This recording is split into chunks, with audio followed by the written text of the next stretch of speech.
impact in the NFL? Who made the best improvement since last season? Who's the top pick that's going to impact this league this year, right now? And a little bit of fun either or. Welcome to Locked On NFL Draft.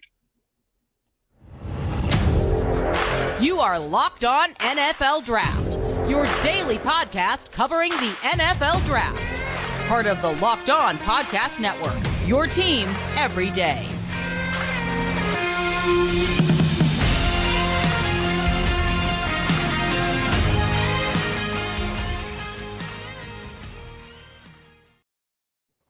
Welcome to another episode of the Locked On NFL Draft Show. I am your host, former NFL and AFL defensive back, Eric Crocker. And of course, as always, got my co-host, Ryan Tracy, with me. And I don't know, man, every Wednesday we got our guy, John Harris, coming through. So we got John Harris recording with us right now. We want to let you know that today's episode is brought to you by Blue Nile.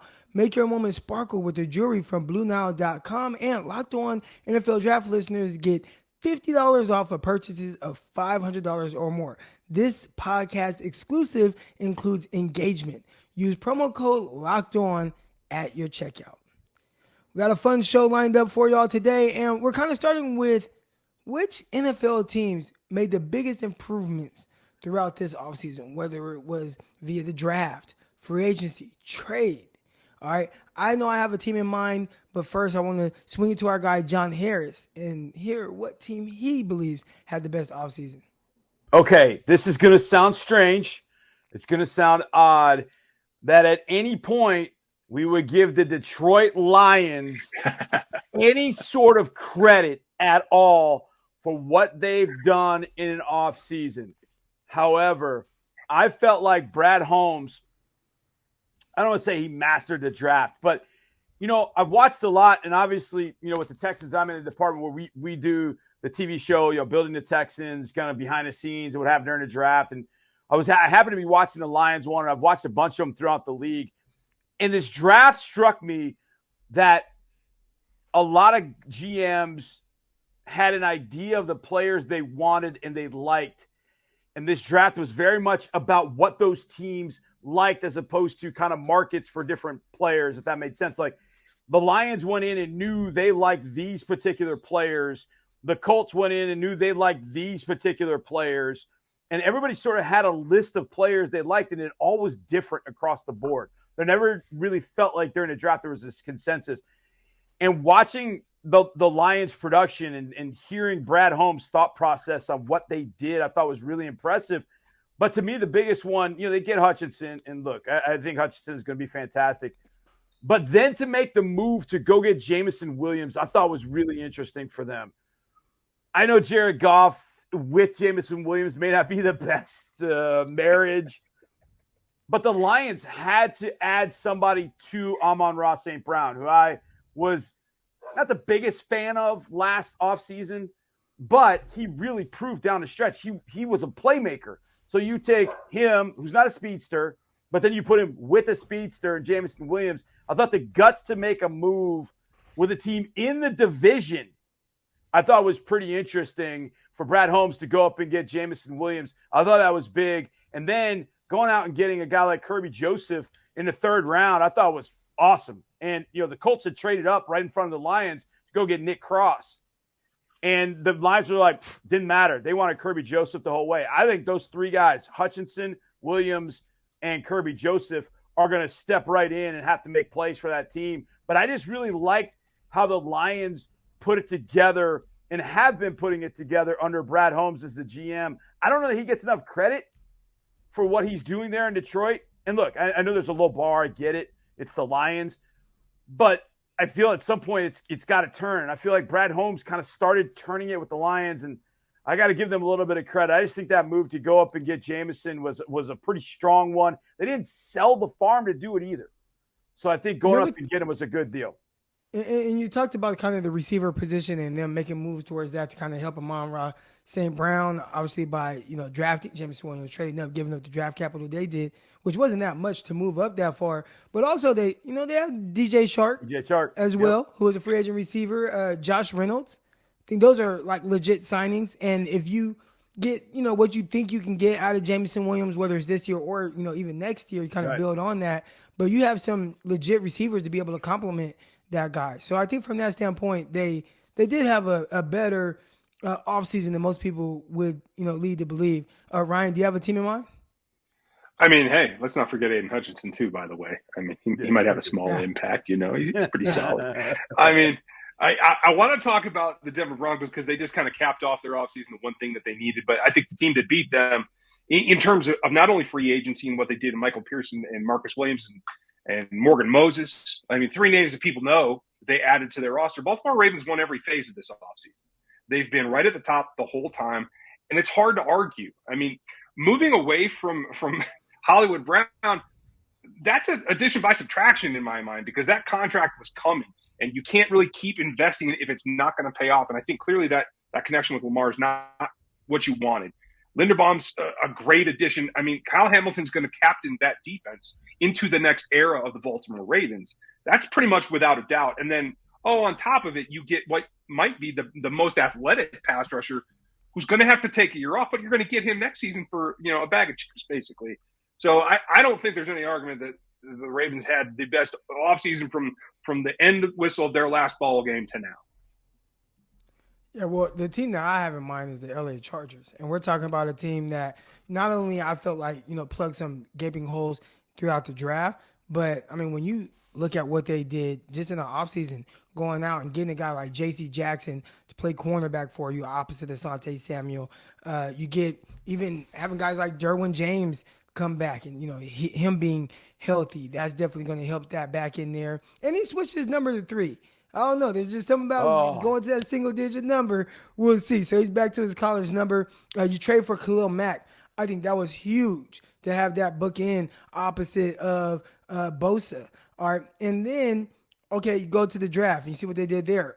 Everyone knew that they needed to address offensive line. They went Zion Johnson. That was their first pick. And then you look at what they did kind of after that. Getting a guy like J.T. Woods to play safety. That was a speedster, ran in the 4.3s, a guy that was a big-time playmaker at Baylor. And then Isaiah Spiller to be able to complement in the backfield there with Austin Eckler. And then Jamari Salyer, going out and getting a guard like that to really help kind of bolster that offensive line where they needed help. I thought they'd go more right tackle at some point. But even then, just the impact moves that they made, again, with J.C. Jackson, Khalil Mack, and then just getting some guys healthy again.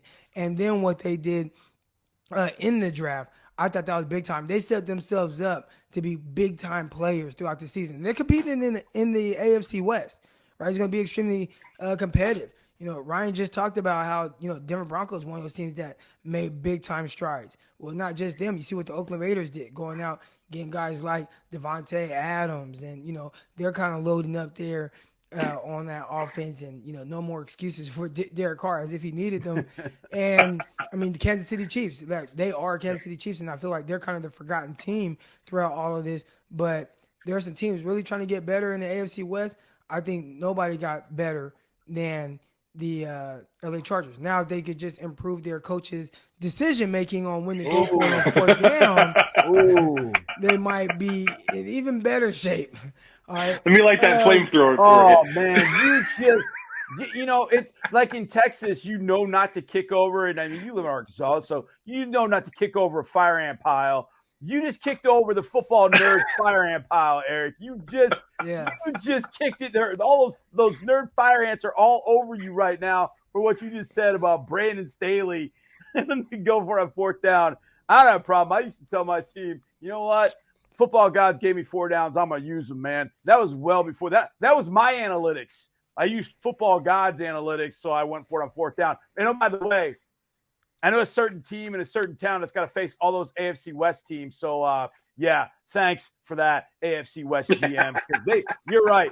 Those teams did a really good job in building those teams. And the Chargers, that's the team I think I'll say people are sleeping on, but it feels like people are sleeping on them in some sense because they want to talk about the Chiefs. They want to talk about the Raiders. They want to talk about, the Broncos with Russell Wilson, who we'll see in week 2. And the Chargers just like, we made a few moves. We're good. we'll see. But they better be good because the Rams are winning championships. The Chargers, they got to find that market share out in LA, so they needed to make some moves this offseason for sure. They need you.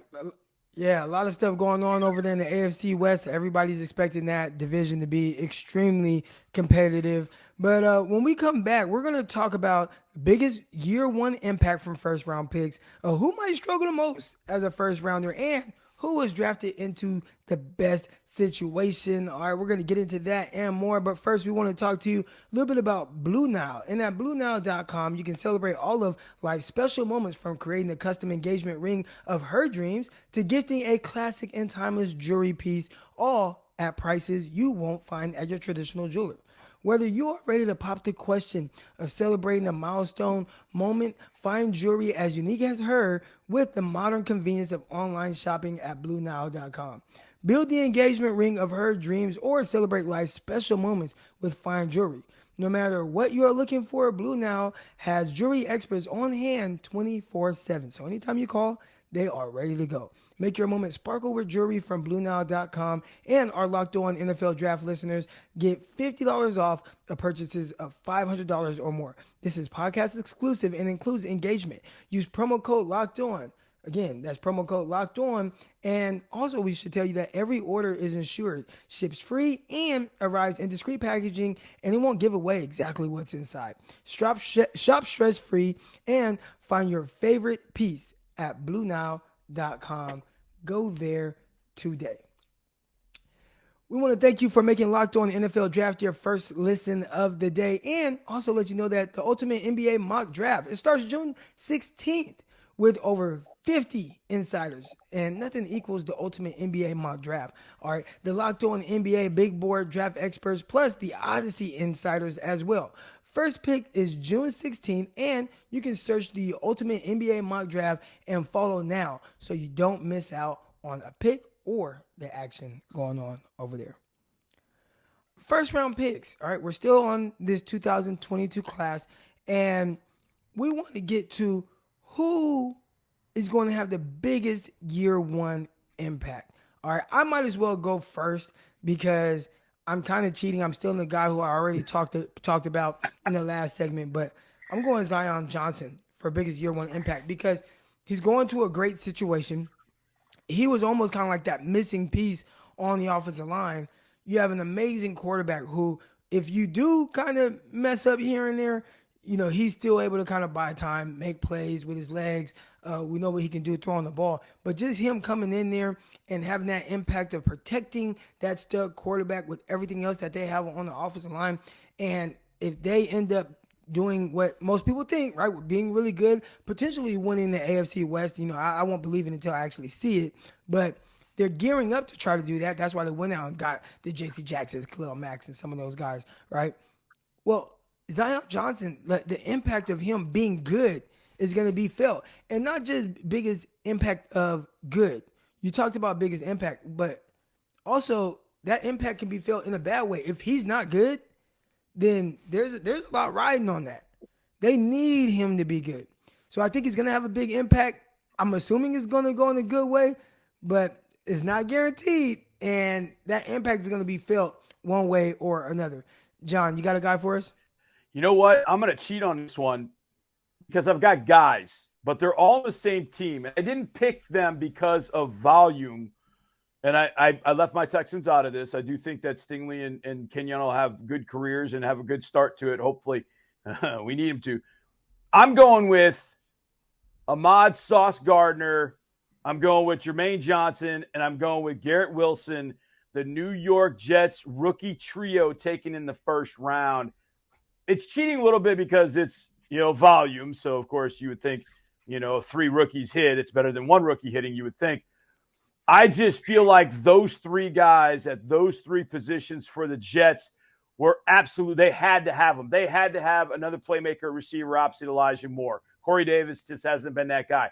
They needed a guy like Sauce Gardner after Derek Stingley had gotten taken at number 3. They're going into the draft, I looked at their corner listing, and I was like, this is what they have? And then the fact that they traded back up into the first and got Jermaine Johnson, who I watching the Senior Bowl and fell in love with. I really liked him prior to the Senior Bowl, but when I watched the Senior Bowl up close, that's when I became a really big fan. And I think those three positions the Jets needed to have, and the impact of Sauce on that defense, obviously those two can kind of play off one another. What Jermaine Johnson does with the pass rush is going to affect Ahmad Gardner, and that obvious, vice versa.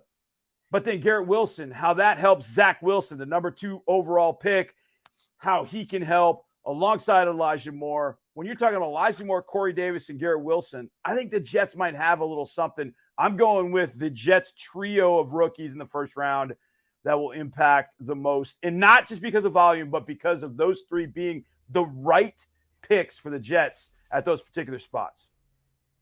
I like the way you cheat, John. I'm going to steal that a little bit too. Yeah.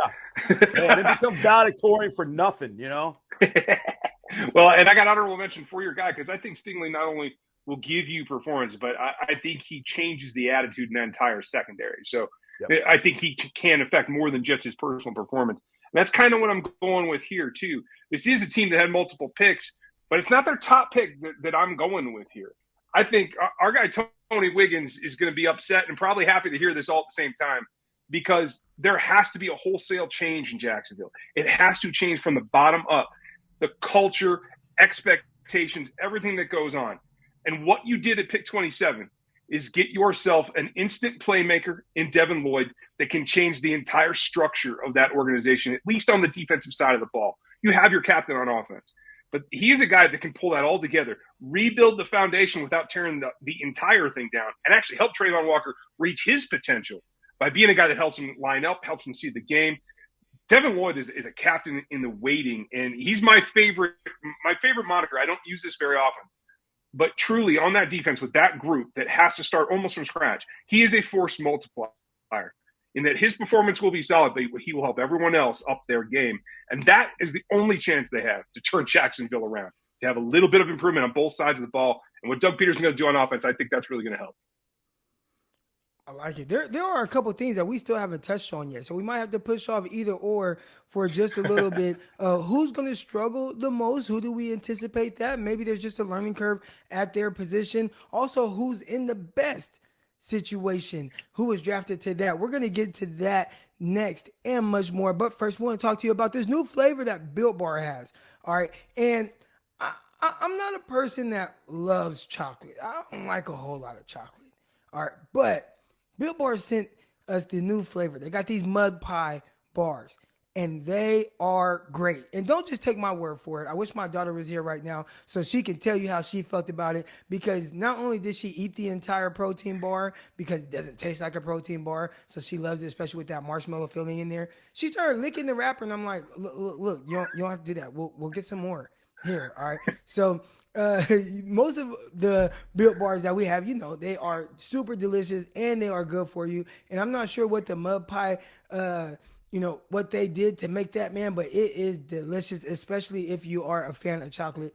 You got to try the mud pie as soon as possible, because just like all these exclusive flavors that they typically drop, they do not last very long. We're talking about 150 calories, 8 grams of sugar, and best part about it, man, 16 grams of protein. Mud pie bars and puffs are available at built.com right now. And again, they will go very fast. Like all Built Bars, they are covered in 100% real chocolate. That means they are healthy and tasty. All right. And what's great about Built is that, all their bars, they're made with collagen protein, which your body absorbs more efficiently and provides a ton of health benefits. And you can eat something that tastes good and is also good for you. Go to Built.com right now and use promo code LOCK15 and get 15% off of your order. Again, use promo code LOCK15 for 15% off at Built.com. We got the good stuff out the way, the guys that were going to be very impactful and they were going to do well, and, everything's all nice and perfect for them. But who do you anticipate to have a little bit more? I don't even want to say they're going to struggle, but they're going to have a little bit more of a learning curve heading into the NFL. We'll start with you, John. Trevor Penning, Northern Iowa offensive tackle, down with the New Orleans Saints. If Jameis Winston's a starter, which I think he's going to be. John, hold on. I got to stop you there. Ross isn't going to like to hear that. I know. Sorry, Ross. I know. Hashtag facts. I mean, I'm not going to split hairs, man. I mean, look, you guys might go Derek Stingley and Kenyon Green. I got to sit here and take it, so Ross has got to hear this. Trevor Penning, here's the thing about Penning. His on-field play and technique doesn't match his athleticism just yet. When it does, then I think we're talking about a guy that is going to be a solid football player in the NFL. The Saints had to get Penning because there wasn't much left on the offensive tackle chart at that point. Once you got past Ekwonu and Neal, it was basically Penning, and then you could take a chance on Tyler Smith. Now, Tyler Smith is going to play guard with Dallas, and I think a lot of teams had Tyler Smith at guard. So the drop-off after Penning, which I can't argue with the philosophy because that's what the Texans did with Davis Mills last year. After Davis, the drop-off was Ian Book, and Sam Ellinger. That was it. That was all. So if the Texans didn't take Davis Mills, they had nobody. And it turned out that Davis showed some things as a rookie. I think Trevor will be okay because his athleticism will carry him. But, man, he is going to get it handed to him from some guys with some speed, some twitch off the edge. He really struggled with those guys at the Senior Bowl. I think it's going to be a little bit of some growing pains for him out on the edge. Look, it was Teron Armstead. It was locked down for a while, right? It's not going to be that way. And if it's Jameis Winston back there, James can move a little bit. But the last thing I want is Jameis moving, and then having to make decisions on the run. Penning's going to have a little bit of issue. And if it isn't Penning, it's the guy that went next after him. But I don't want to steal that from anybody. So if we don't mention a certain receiver that went at number 18, I'll mention it in just a second because we got a face-him choice here. But we'll get to that in a second. I don't want to steal from anybody. But I say Trevor Penning, Northern Iowa. Yeah, and Trevor Penning, one thing that was very clear about him is, I love his attitude. I think the first thing that everyone talks about is that mean streak that he has. Yeah. I do think that sometimes he is a little overly aggressive, and it makes him kind of, lack a little bit from the technical standpoint. Yeah, absolutely. Which you're definitely going to need at the NFL level. I compare it to like the cornerback position, right? A lot of people, they'll talk about cornerbacks like, oh, if you're going to be pressed, if you're going to be at the line of scrimmage, you need to get your hands on. And you see these cornerbacks that want to be so aggressive and so grabby that they end up lunging and they're not using their proper technique. They're not staying square. Next thing you know, they put themselves at a bad disadvantage, right? In that rep. And I think when you watch Trevor Penning, sometimes you can see a little bit of that. You do see some dominating. You see the stuff after the play, and I love that stuff. But definitely sometimes when guys want to take that mindset on, which it's cool, but it also can kind of backfire a little bit with over-aggressiveness. We'll hope for Ross's conditions, health purposes, that does not happen. Ryan, do you have a guy for us? I do have a guy. One more comment, though. On that, I agree with you. And one of my old coaches used to put it this way. If you want to show you got a nasty streak to finish, you still got to win the rep first or you don't get to show it. So that's the way it goes. For me, it's Quay Walker. Love his athleticism, but he's growing into the linebacker position. He's going to have a lot on his plate right away. So I think it's going to take him a little bit of time to adapt, get to the point where he's comfortable doing everything that he does. I hope that they're able to use him in confidence to come down and rush off the edge from time to time. Some of the things we saw him do that made him a little bit unique. And I think that will help his development. But I think it's going to be a little hit and miss there early. Yeah, well, I kind of want to just give a guy real quick, who I think might have, again, some transition struggles, I guess you could say, to the NFL. And that's Trayvon Walker, who's the number 1 overall pick. What he did at Georgia, it was like, what's that one thing that he does that just pops off the screen, that just stands out? When you look at a lot of the metrics, you see him not very good as a pass rusher. There were some things against the run as well. We know he's the athletic freak. We know he has the upside, and we know that that's what Trent Baalke is really banking on. But I do think that there's going to be that transition. If they want to make him a true edge rusher, we still don't 100% know what that looks like.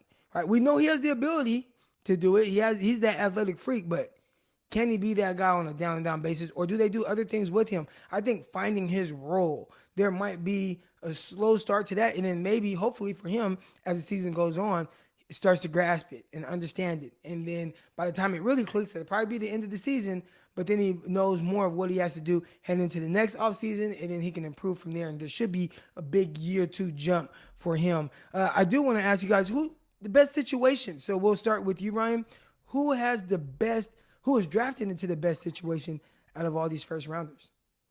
Of all the first rounders, man, that's a tough one because you can see it back and forth. There's people who are going to depend on guys, and there's other guys that are going to get set up to play really well.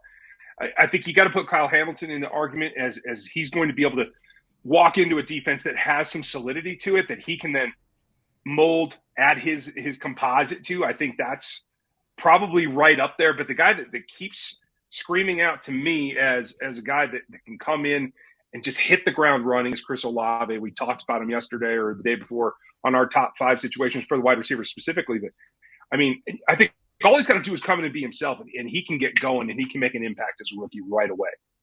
I'm thinking Jordan Davis.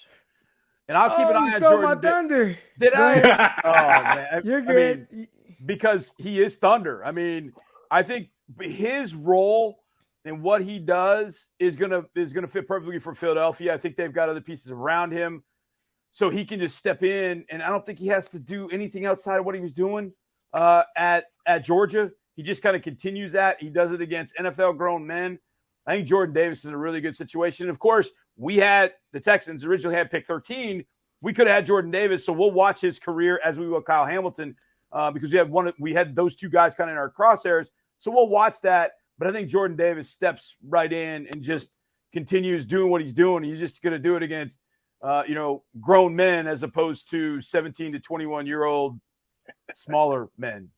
Yeah, and I think with Jordan Davis, man, is what's around him, and that's the thing that makes it most exciting to me. We'll see Brandon Graham and where he's at coming off of that injury. Yep. Fletcher Cox is there. They brought him back, got him a little bit on a cheaper contract, but to be able to learn from him, that's already a huge plus for a guy drafted into that situation. Javon Hargrave, you got Derek Barnett, he's back. I mean, you just look at a lot of what they have going on that defense. Josh Sweat, he's someone that they kept around, locked up. Edge rusher. So there's a lot of talent around him, and I think that's going to help him be in a great situation. And a team that wants to play and kind of slow down the game. A team that, they're going to run the ball a ton on offense. They're not going to ask their quarterback to throw the ball around a whole lot. So the defense is going to get a little bit more rest. And for a big body guy like Jordan Davis, that's also going to be something that's beneficial for him. So I think overall, he's just in a great situation for the philosophy of what they want to do to win, as well as what's around him. So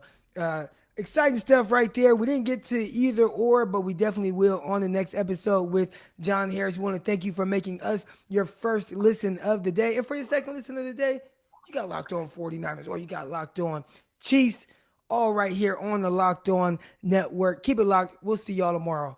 Peace.